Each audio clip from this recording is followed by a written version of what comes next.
अधिक सोचना कभी कभी हमारे स्वास्थ्य के लिए अच्छा नहीं होता।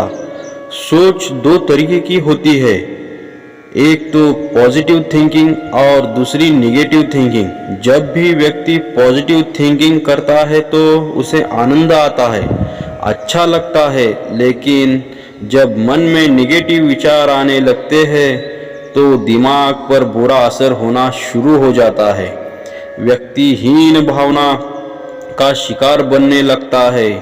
अब आइए जानते हैं कि यह हमारे ऊपर कैसे असर डालता है।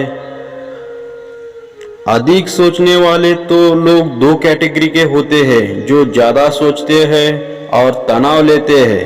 पहली कैटेगरी के लोग वे होते हैं जो अपने स्वार्थ भावना से प्रेरित रहते हैं और उनकी मन की इच्छाएं पूरी नहीं हो पाती है। दूसरी कैटेगरी के वह लोग होते हैं जो दिल से तो बहुत अच्छे होते हैं लेकिन बदलाव नहीं कर पाते, क्योंकि उनके पास ज्ञान नहीं होता। इसलिए वह हमेशा सोचते रहते हैं और तनाव लेते रहते हैं। स्वार्थ भावना से प्रेरित लोग सदैव अपने ही बारे में सोचते रहते हैं कि हमारे पास बड़ा घर हो जाए, बड़ी बड़ी गाड़ियां हो जाए, नौकर चाकर हो जाए आदि तमाम प्रकार की भौतिक सुख सुविधाओं के बारे में केवल अपने स्वार्थ के लिए ही सोचते रहते हैं। उनका ध्यान दूसरों की कदापि नहीं जाता है, न तो एक दूसरे की मदद करना चाहते हैं और न किसी प्रकार का सहयोग। ऐसे व्यक्ति सदैव अपने बारे में सोच सोच कर परेशान रहते हैं और तनाव लेते रहते हैं। और अज्ञानी व्यक्ति जो दिल से तो चाहते हैं कि वह अच्छा सोचे, लेकिन अज्ञान के कारण तरह तरह के विचार उनके मन में उत्पन्न होते रहते हैं और इस तरीके से वह परेशान रहते हैं। अब इन दोनों तरह के लोगों को अत्यधिक सोचना और तनाव को कम करने का उपाय भगवान श्री कृष्ण ने श्रीमद् भगवत गीता में बताया है।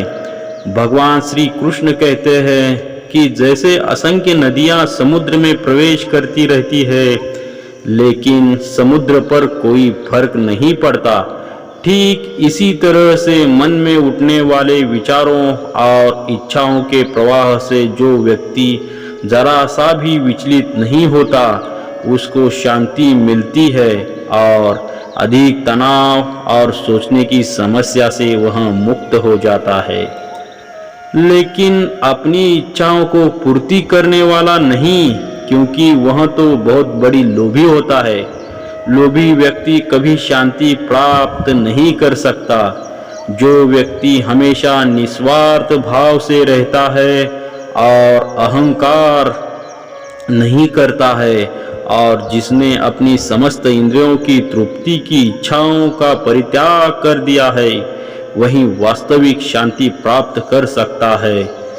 इसके अतिरिक्त भी यदि व्यक्ति शांति प्राप्त करना चाहता है तो वह है योग्य गुरु की देखरेख में, लेकिन गुरु भी ऐसा होना चाहिए जो खुद समस्त चिंताओं से परेशानियों से मुक्त हो, क्योंकि गुरु के पास ज्ञान होता है।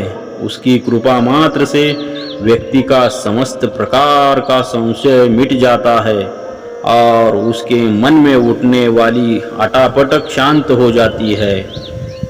भगवान श्री कृष्ण गीता में कहते हैं कि ज्ञान के समान इस दुनिया में पवित्र करने वाला निसंदेह कुछ भी नहीं है। इस संसार के सभी व्यक्तियों को नित्य किसी न किसी तरह की समस्याओं का सामना करना पड़ता है और कभी कभी व्यक्ति इन समस्याओं से परेशान होकर गुस्से में आकर बिना सोचे समझे कदम कदम उठा लेता है,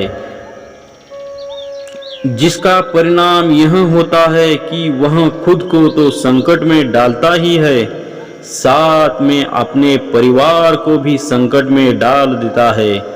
इस तरह से उसका पैसा, स्वास्थ्य, सब कुछ उसको गंवाना पड़ जाता है।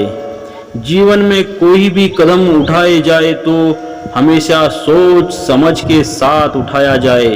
और मन में विचार करने के बाद उठाया जाए, क्योंकि एक बार की गलती पूरे जीवन दुख देती है और यही गलतियां जीवन में बार बार सोचने पर मजबूर कर देती है और तनाव पैदा करती है।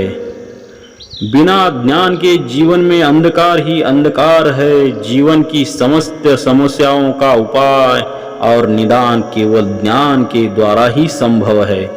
इसीलिए अगर तनाव और अत्यधिक सोचने, दुख और क्रोध जैसी समस्याओं से छुटकारा पाना चाहते हो तो एक ही उपाय है, वह है ज्ञान।